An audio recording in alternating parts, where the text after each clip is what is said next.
इंसान को क्रोध है, दूसरे के दुर्व्यवहार पे क्यों मानता है? जय सिया राम। हर इंसान के हृदय में भगवान श्री कृष्ण अर्जुन से बता रहे थे कि सबके हृदय में मैं ही रहता हूं, सब में मैं हूं, हर जीव में मैं विद्यमान हूं।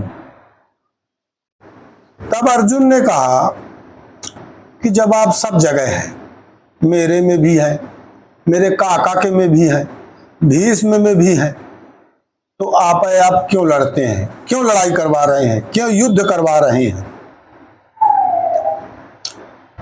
आप लोगों के पास जवाब हो तो कमेंट में करिएगा। बाकी बता रहा हूं जो भगवान बता रहे हैं मेरे को अभी। तब भगवान श्री कृष्ण ने कहा कि हाँ, ये सत्य है कि हर किसी के हृदय में मैं रहता हूं। आप अपने आप को चांटा मारोगे तो गुस्सा नहीं आएगा, लेकिन दूसरा कोई बात शब्द बोल देगा तो गुस्सा आ जाएगा। रीजन है उसका बहुत बड़ा कि आपको अपने मर्म की ओर जाना पड़ेगा, तब इसकी जानकारी आपको मिलेगी। यह जानने के लिए उन्होंने कई सारी बातें बताई।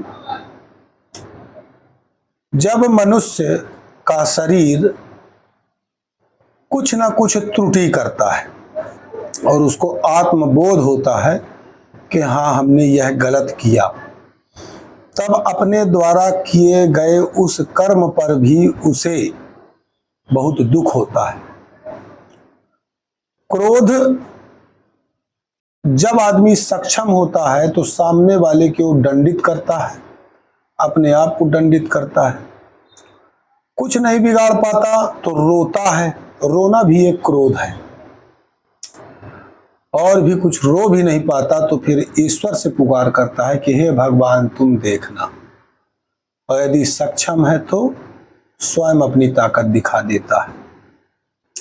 ठीक ऐसे ही जिस प्रकार से हमारे शरीर के द्वारा, हमारे मन के द्वारा ऐसे कोई विकार कार्य हो जाते हैं जिनके कारण आत्मा हमारी स्वयं दुखित होती है और हम पश्चाताप करते हैं, ये वही क्रोध है जो आपसे पश्चाताप करवाता है।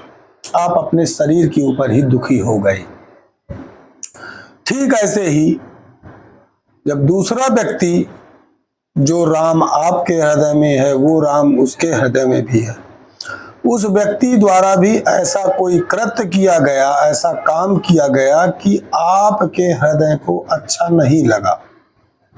तात्पर्य वही कि जो आपने काम किया था और वो बिगड़ गया, अच्छा नहीं रहा, तो आपने अफसोस जताया। उसी प्रकार का कार्य सामने वाला कर दिया और आपको अच्छा नहीं लगा, जिसका परिणाम हुआ आप अति क्रोधी हुए और यहाँ पास अपने ऊपर गुस्सा दिखाना, जिस प्रकार से क्रोध आया ठीक उसी प्रकार से, लेकिन वो शरीर दूसरे का था, माया का प्रबल यहाँ पास हुई और सामने वाले पर घात कर दी। यही होता है जिस दिन मनुष्य अपने मर्म को जान जाएगा कि क्रोध जिस प्रकार से हम अपने शरीर में कर रहे हैं उसी प्रकार से सामने वाले के ऊपर कर रहे हैं, और यह जान जाएगा कि जो राम मेरे अंदर में है, जो कृष्ण मेरे अंदर में है, जो ईश्वर मेरे अंदर है, वही इसके ऊपर है।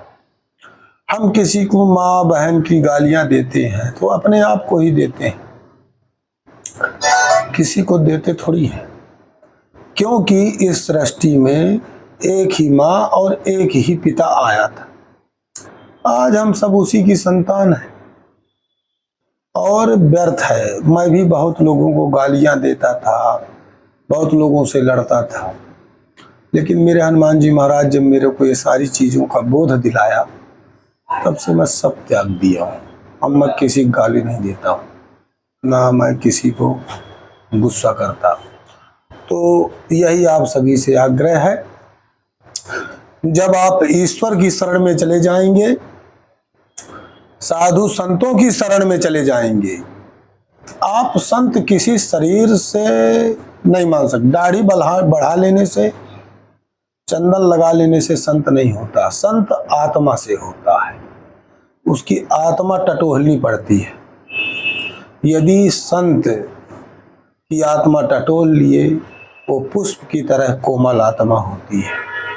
उसको गाली दो, चिल्लाओ, कुछ भी करो, उसका जीवन का उद्देश्य ही होता है कि इसका कल्याण हो। वह जानता है संत कि ये मुझे गाली नहीं दे रहा, ये अपने आप को ही दे रहा है, क्योंकि जिस प्रकार का शरीर मेरा है, जिस प्रकार मैं पैदा हुआ हूँ, जो मनु मेरे पिता हैं, जो मेरी माँ है, उसका संतान ये भी है। इसलिए संत कोई भी हो सकता है, चाहे वो पैंट शर्ट में हो, कुर्ता पैजामा में हो, नंगा हो, चाहे किसी प्रकार का हो, उसके हृदय को टटोलो, उसको प्रणाम करो, और उसके अंदर जो अच्छे गुण हैं, जो उसके अंदर ईश्वर बैठा है, उसके दर्शन करो, प्रणाम करो, निकल लो। जय सिया राम, जय हनुमान जी महाराज।